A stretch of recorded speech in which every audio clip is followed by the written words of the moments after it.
स्वागत है आप सभी का मिलर टाइम्स में। मैं हूं आपके साथ शान असगर। जिस तरह देश में एक समुदाय को टारगेट किया जा रहा है, जिस तरह टीवी चैनलों से लेकर सत्ता में बैठी सरकार सब ये साबित करने में तुली है कि मुसलमान कहीं न कहीं इस देश के लिए खतरा है। अभी हमने देखा कैसे मध्य प्रदेश के खरगोन से लेकर दिल्ली के जहांगीरपुरी में हिंसा हुई, उसके बाद एक तरफा कार्रवाई हुई। इन सब के बीच निजामुद्दीन में एसडीपीआईएफ की तरफ से इफ्तार पार्टी का आयोजन किया गया, जिसमें विभिन्न पार्टी के लोग शामिल हुए। देश के मौजूदा हालात पर क्या बोले इन पॉलिटिकल पार्टी ने, देखिए मिलर टाइम्स की रिपोर्ट। अभी कई हफ्ते से पूरे देश पर श्री राम नवमी के नाम पे, हनुमान जयंती के नाम पे मुसलमानों के ऊपर हमला हो रहा है, मस्जिद के ऊपर हमला हो रहा है। ये असल में आने वाले दिनों में इंडिया में एक नस्ल कुशी की बात चल रहा है, उसका एक ट्रायल है, मुस्लिम जेनोसाइड की ट्रायल चल रहा है। ये श्री राम नवमी के नाम पे नहीं है तो हनुमान जयंती के नाम पे ये हो रहा है। ये असल में मुसलमानों को ये देश से हटाने की कोशिश संघ परिवार कर रहे हैं। उसके लास्ट सेशन है ये जेनोसाइड, उसका तैयारी चल रहा है। उसमें पूरी तरह सरकार ऐसे गुंडा लोगों को सपोर्ट कर रही है। तो सर आप कह रहे हैं कि जो जेनोसाइड की तैयारी चल रही है, तो मुसलमानों के पास क्या ऑप्शन है, या आप जैसे जो पार्टी एसडीपी है वो क्या कर रही है सर? नहीं, ऑप्शन तो ये है, मुस्लिम जेनोसाइड को रोकना है तो मुसलमान यूनाइटेड होना है, इकट्ठा होना है, अपने हुकूक के लिए लड़ना है, एजिटेट करना है। ये तो ये रोक सकता है, उसके लिए तैयारी होना है। हम लोग सारे प्रॉब्लम बोल के मायूसी तो नहीं होना चाहिए। हम बहुत हिम्मत के साथ ये रोकने के लिए कोशिश करना है। सर जिस तरह से पूरे देश भर में हिंसा हुई, आरोप आप पर लग रहा है कि आप लोग उसमें शामिल है सर, उसको कैसे? किस में शामिल है? जैसे हिंसा करवाने में, चाहे हिंदुओं को मारने में, जैसे होता है ना कि वो कह रहे हैं कि पीएफआई जो है वही सब करवा रही है पूरे देश भर। नहीं, पीएफआई नहीं, मैं तो एसडीपीआई प्रेसिडेंट हूँ। इसमें देखिए अभी तक किसी मुस्लिम तंजीम, पीएफआई हो या दूसरी मुस्लिम जमातों हो और पार्टी एसडीपीआई हो, दूसरी मुस्लिम पॉलिटिकल पार्टी हो, किसी जमात और पॉलिटिकल पार्टी अभी तक हिंदुओं के ऊपर हमला करने के लिए किसी को भी नहीं बताया, बयान भी नहीं दिया, मोटिवेशन भी नहीं दिया, किसी धर्म के ख़िलाफ़ बात नहीं किया है। मुसलमान ऐसा नहीं करे, ये कर रहे संघ परिवार के लोग कर रहे, बीजेपी की एमएलए कर रहे, एमपी कर रहे और साधु लोग कर रहे। ऐसे लोगों के ऊपर अभी तक सही तौर पर कानूनी कार्रवाई नहीं चल रहा है। असल में ये लोग कर रहे हैं यहाँ पे दंगे फसाद स्टार्ट करने के लिए मोटिवेशन ये लोग देंगे। सर यही तो कहीं ना कहीं सवाल ये उठता है कि आखिर जो पॉलिटिकल पार्टी वो क्या कर रही है, क्योंकि जैसे खरगोन में हुआ, दिल्ली में हुआ, एक तरफा कार्रवाई हो रही है सर। ना, इसमें पॉलिटिकल पार्टीज है। सबसे पहले ये पॉलिटिकल पार्टीज सीरियसली फाशिज्म को रोकने के लिए सामने आना है। सीरियसली, मैं इसलिए बोल रहा हूँ सीरियसली, क्योंकि अभी तक हमारे देश की जो विपक्ष पार्टियाँ सीरियसली बीजेपी को रोकने के लिए एक प्लानिंग नहीं है।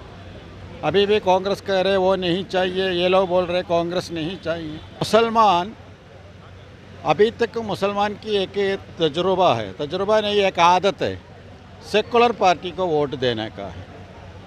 एसडीपीआई की गुजारिश ये है, सेकुलर पार्टी को वोट देने का आदत बंद करना है, सेकुलर पार्टी को सपोर्ट करना है। वोट अपने लिए जो लोग खड़े होंगे, अपने आवाज़ को कौन उठाएंगे, अपने हुकूक के लिए कौन लड़ेंगे, ऐसे लोगों को वोट देना है, सपोर्ट सेकुलर पार्टी को देना है। ये तो कम से कम मुसलमानों के लिए बात करने वाला कुछ लोग पार्लियामेंट में रहेंगे, असेंबली के अंदर रहेंगे और मुसलमानों को लीडरशिप देंगे। नहीं है तो हम लोग मेहनत कर रहे, काम कर रहे, वोट दे रहे सेकुलर पार्टीज़ को, सेकुलर पार्टी तो कुछ नहीं कर रहे, फिर वोटिंग के बाद मायूसी के और 5 साल के बाद फिर दोबारा सेकुलर पार्टी को वोट दे रहे, तो ये आदत बंद करना है। सर आपसे आखिरी सवाल कि आप दिल्ली में चुनाव लड़ने वाले एमसीडी का जो अभी जहांगीरपुरी में हिंसा हुई है उसको लेकर आपकी पार्टी क्या करेंगे सर, जो पीड़ित है उनके लिए? नहीं, वो जहांगीरपुरी बोल के एक इशू नहीं है, सारे इशू में ना मुसलमानों के ऊपर जो लोग हमला किया है उनको सज़ा मिलना चाहिए।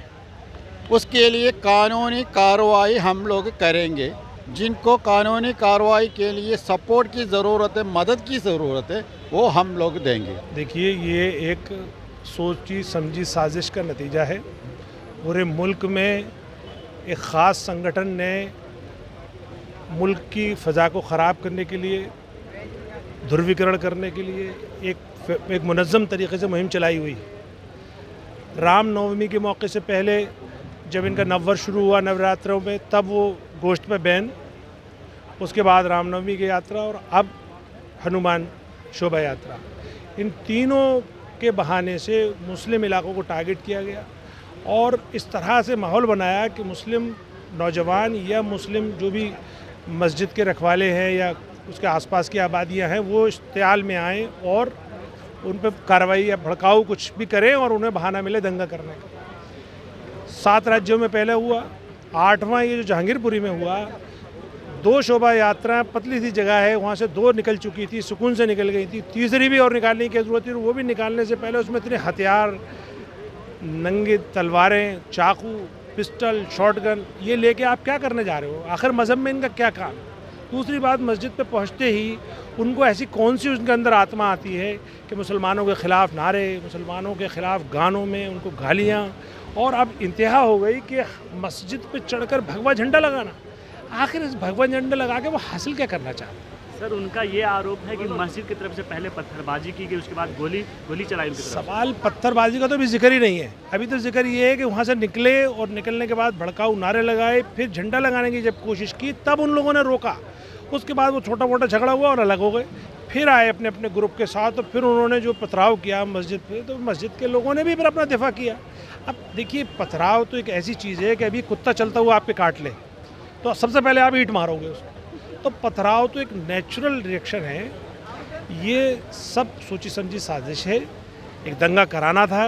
ये आरएसएस की जो सहयोगी संगठन है, वो ख़ासतौर से बजरंग दल और विश्व हिंदू परिषद, उनकी ये काम है कि इलाके को गर्म रखना, माहौल गर्म रखना, और उसके बाद फिर वो सरकार काम करती है। अब दिल्ली पुलिस ने एक तरफा कार्रवाई करनी शुरू कर दी। अब हम चूँकि कल से उठा रहे हैं इस मसले को, तब जाके ये हुआ है कि पुलिस ने ये माना कि उसकी परमिशन नहीं थी और उनके खिलाफ भी एक एफआईआर करी है।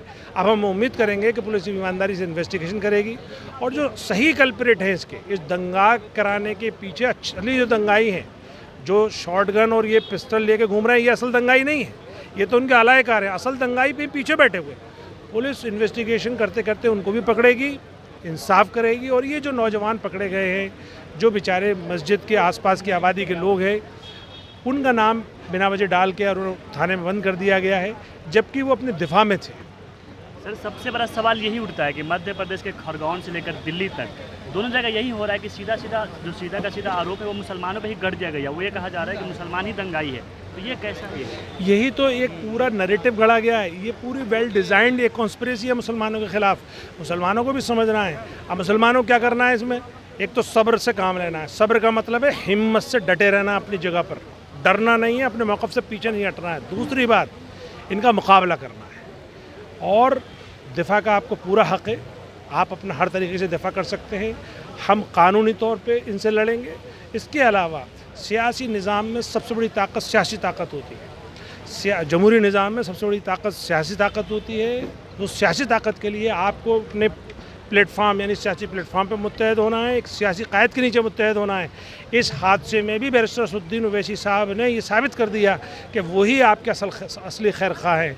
उन्होंने इस हद तक सरकार को मजबूर कर दिया कि आज सरकार के जो दिल्ली पुलिस के जो कमिश्नर हैं अस्थाना साहब, उन्हें आके बयान देना पड़ा, प्रेस कॉन्फ्रेंस करनी पड़ी। हम यही चाहते हैं, अपनी कौम से हमारा ये अपील है कि आप वक्त रहते आप अपने आप को मुत्तहद कर लीजिए, सियासी तौर पर मुत्तहद कर लीजिए, अपनी परचम के नीचे आ जाइए, अपने क़ायद के नीचे आ जाइए, क्योंकि आने वाला वक्त में आपके लिए ज़िंदगी और तंग हो जाएगी। जिस तरह से दुश्मन ताकतें जो मुल्क की दुश्मन भी हैं और आपकी दुश्मन भी हैं, आपको टारगेट करके आपको परेशान कर रही हैं, उसका वाहिद रास्ता है कि आप मुत्तहद होकर इनका मुकाबला करें, संविधान के दायरे में रहकर, और मुल्क की खिदमत के साथ साथ इनको मुँह तोड़ जवाब दें। सर आपसे आखिरी सवाल की जो पीड़ित है उनके लिए AIMI आपके अध्यक्ष होने के नाते, दिल्ली के अध्यक्ष होने के नाते क्या करेंगे सर उनके लिए आप? देखिए, अभी जो मेन जो आरोपी हैं अंसार रज़ा, उनके लिए हमने अपने वकील साहब भेजे हैं, एडवोकेट रुखसार साहब जो हमारे लीगल सेल के कन्वीनर हैं, मैं भी अभी जा रहा हूं, तो हमारी पूरी लीगल असिस्टेंस उनके साथ है। उसके अलावा भी जिस तरह की दामे दरहमे सुखने जो भी मदद की ज़रूरत होगी, AIMI उनके साथ खड़े रहें। स्टेट स्पॉन्सर्ड है, और जो जिनोसाइड कॉल किया, और जिस तरीके से आपने देखा होगा धर्म संसद हुई और उसके बाद से मुसलसल चल रहा है, और प्राइम मिनिस्टर चुपचाप से देख रहे हैं और कश्मीर फाइल को प्रमोट कर रहे हैं, टैक्स फ्री कर रहे हैं। आसाम में एक बस में एक्सीडेंट हुआ तो उनके लिए ट्वीट करते हैं, लेकिन इतने मुसलमानों को अरेस्ट कर लिया गया, इतने मुसलमानों को ऊपर अटैक किया गया, उसमें कुछ नहीं बोल रहे हैं। इसलिए वो जो इस RSS का, संघ परिवार का जो एजेंडा है, उस एजेंडे को लागू करने के लिए यह संघ परिवार इस पूरे अटैक के पीछे वही है जो यहाँ फसाद करवा रहा है। इसलिए इस वक्त देश की आवाम को एक्टिव होना है, जागरूक होना है, अपनी हिफाजत के लिए ख़ुद तैयार रहना है कि वो कानूनी अधिकार है कि आप पर कोई अटैक करे तो आपकी हिफाजत आप अच्छे से करें। लेकिन सर सवाल ये है कि मीडिया से लेकर सरकार सब ये आरोप कर रही है कि इसके पीछे PFI का हाथ है, जो भी करा सब मुसलमानों ने ही करा। देखिए, मैंने आपको बताया कि वो लोग अरेस्ट किनको कर रहे हैं? मुस्लिम्स को। आप क्या कह रहे हैं कि जो भी करा मुस्लिम्स ने करा, वो यही बता रहे हैं।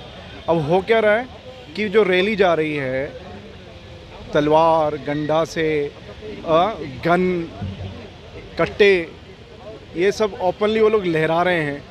एक दरगाह को आपने टूटते हुए देखा, मतलब ये लोग घुस रहे हैं हर जगह। तो लोग अंधे हैं क्या? समझ में नहीं आ रहा है कि कौन अटैक कर रहा है, किन पे अटैक हो रहा है। मतलब मुसलमानों के घर में घुस के आप अटैक कर रहे हो, और फिर उसके बाद कह रहे हो मुसलमान जो है हम पे पत्थरबाजी कर रहे हैं। आप मस्जिदों में जाके जो है भगवा झंडा लगा रहे हो। तो क्या समझाया है? मुसलमानों ने इस देश को आज़ाद कराया है और मुसलमान ही इस देश को बचाएगा। ये गलतफहमी में ना रहें। मर्जी पड़े जितना जो इस गवर्नमेंट मशीनरी का मिसयूज़ कर रहे हैं। मैं मैसेज देना चाहूँगा गवर्नमेंट मशीनरी को, मैं मैसेज देना चाहूँगा जितना ये जो ब्यूरोक्रेट्स हैं उनको, कि आपको मोदी और शाह तनख्वाह नहीं देता है। हम लोग जो कमाते हैं उसके पैसे से, उसके टैक्स से आप लोग पल रहे हैं। आप लोगों की जिम्मेदारी आवाम के लिए है, ये फांसीवादी सरकार के लिए नहीं है। यही है। सर मैं आपसे ये जानना चाहूँगा कि जिस तरह से हिंसा हो रही है पूरे देश भर में, उसके बाद जो सेकुलर पार्टियां हैं सब खामोश है, तो क्या जो मुसलमान हैं उनके पास क्या ऑप्शन है? क्या वो सेकुलर पार्टी की तरफ जाए या किसी और पार्टी की तरफ देखेंगे? सेकुलर पार्टी गौन है, नगण्य है। अगर सेकुलर पार्टी होती तो कहीं ना कहीं जीत के आती। पूरे 5 साल अपोजिशन में नहीं है। SDPI फिर भी आपको पूरे इंडिया में अपोजिशन में दिखेगा। बेस्ट ऑल्टरनेट SDPI है। ये लोग मूर्ख बनाए हैं अब तक, और अगर इनको वोट दे रहे हैं तो मेरा ख्याल है गुनाह कर रहे हैं। उस सिचुएशन में आ चुके हैं अब। क्यों? क्योंकि ये लोग वोट लेके क्या किया अभी अखिलेश यादव ने वहाँ पर, महंत वहाँ पे क्या बोलता है, हमारी मुस्लिम बच्चियों के लिए, औरतों के लिए रैप करने के बारे में मस्जिद के बाहर आके। इतना औकात हो जाएगा उनका? और वो पूरा वोट लेके इतने सारे MLA जिता के बाहर आना था सड़कों पे, उस महंत को निकलने नहीं देना था, अंदर होना था, अरेस्ट होना था। ये तमाम चीज़ें होनी थी। क्या हुआ? कुछ नहीं हो रहा है। यहाँ पे ये केजरीवाल क्या ट्वीट किया? जो RSS का सिस्टम है ना ट्वीट करने का, वैसा एक सिस्टम में ट्वीट कर रहे हैं। उसे कहना चाहिए था कि कौन लोग वहाँ पे जाके ये तलवारें गंडा से लेके जा रहे हैं, उनको अंदर करिए। क्या कर रहे हैं जितने भी जो सो कॉल्ड सेकुलर हैं? कोई सो कॉल्ड सेकुलर नहीं है। ये लोग सॉफ्ट हिंदुत्व और हार्ड हिंदुत्व खेल रहे हैं। कम से कम वो लोग सामने दिख रहे हैं जहर के साथ में, ये लोग पीछे से छुरा मार रहे हैं।